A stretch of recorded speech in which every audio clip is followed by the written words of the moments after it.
Hello everybody, Scale DM Cop 37 here with a Dh&T for Friday, April 2nd, 2021. And this is a Dh&T about episode 21 of the World of Scale Ghosts. And it's titled A Brother from Another Mother. So the group, dare I say, heroes, probably not, adventurers, definitely,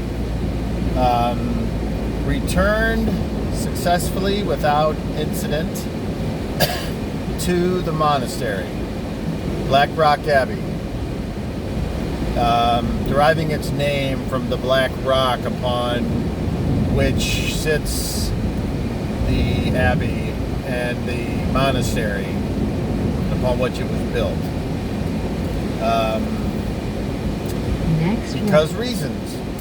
And so they were let in. However, the policy of no weapons and armor was made to where they could not enter the building even wearing armor.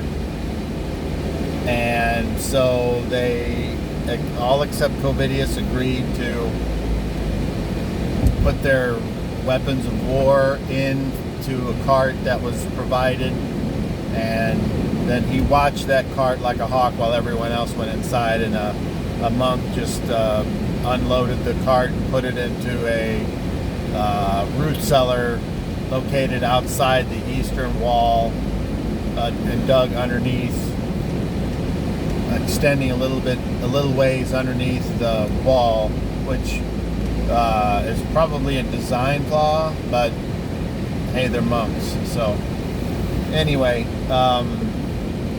and yes, the monastery doesn't sit right on the Black Rock. Apparently there's dirt or whatever was brought in to cover up what used to be there. So and the game went on from there. So without doing spoilers, that's not really what I want to do. But what I do want to do is talk about what I enjoyed about the game. And what I enjoyed about the game was there was a scene that had kind of a creepy horror factor to it that just gives more backstory and clues to what might be going on. Next left. And then an NPC was introduced. I gave him like a 3-paragraph write-up in my notes before I introduced him. His name is Latonius, and he is a monk of Cahulan. And so the title of the episode comes from the fact that this is a monk from a different sect traveling to meet with this particular sect. And when I say sect, I'm not sure if that's the right word. The monks of Cahulan, they pay homage to an old ancient hero, Cahulan, taken straight out of the first edition Deities and Demigods book. And these monks, the monks of Cahulan, they're the kind of monks that could be considered more flavored Eastern, like they know how to protect themselves using only their bodies as a weapon, and but they also occasionally will go out into wherever the road takes them. Not normally, they don't have a specific place they want to go, and they just go to see what's out there. Not like a Kender Wanderlust kind of thing, just a go and see the world, because they believe that if you see how other people live, you know, it'll give you an appreciation for what you have and maybe what you could make better where you live. So pretty basic, I would think. Gives any characters who happen to play a monk, they can have that option of being a monk of Cahulan, and it's built into this setting based on medieval Europe. It's not based on medieval China or Japan. So, but it allows that class and those abilities or whatever to fit into this world. And that's something I've had since I've been playing. So when I saw the first edition monk, I was like, oh, that looks cool. I was always intrigued by that first edition monk class. So I guess because of how it got something, like it got additional damage every so often added to if it uses a weapon, and its armor class went down, and that was only if it didn't wear armor did it get the bonuses. So I always thought that was neat.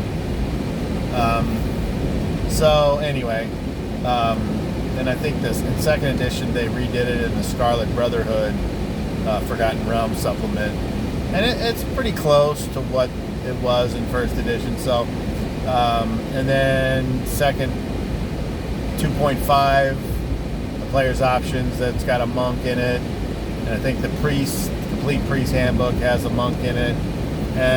But I like in combat and tactics the way that they did martial arts.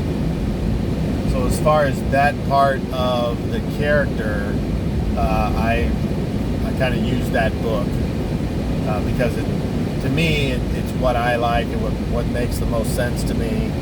The proficiencies that it takes to achieve that, I think, are properly spaced or used in the proper amount at the right time.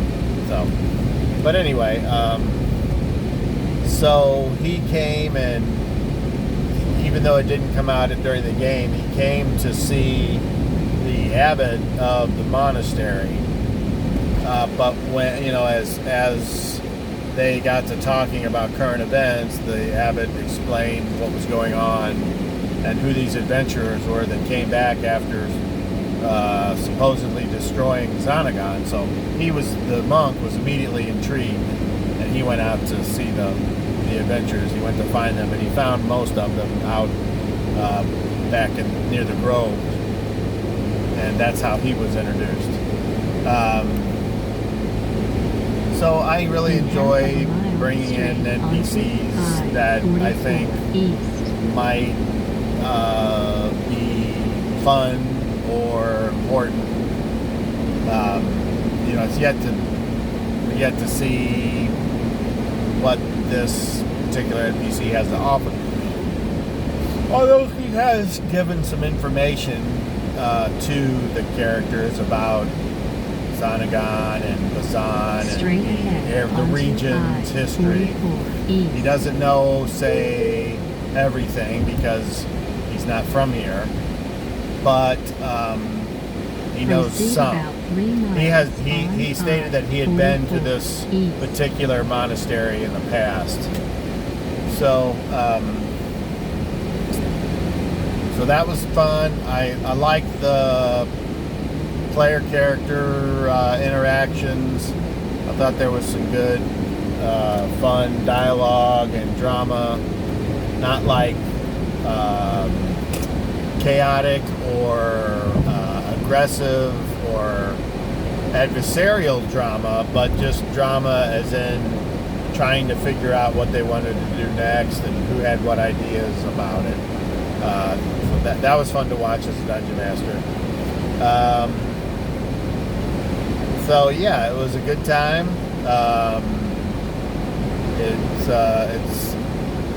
It's always good when the players kind of push the story forward.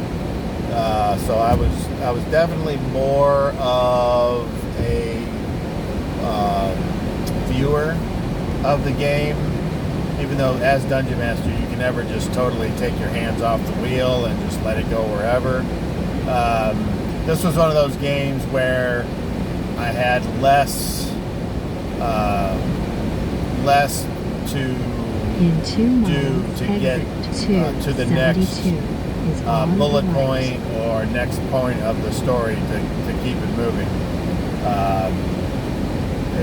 I felt like they were starting to put some clues together, and that's something else I enjoy, is when the players start to get the clues and put things together.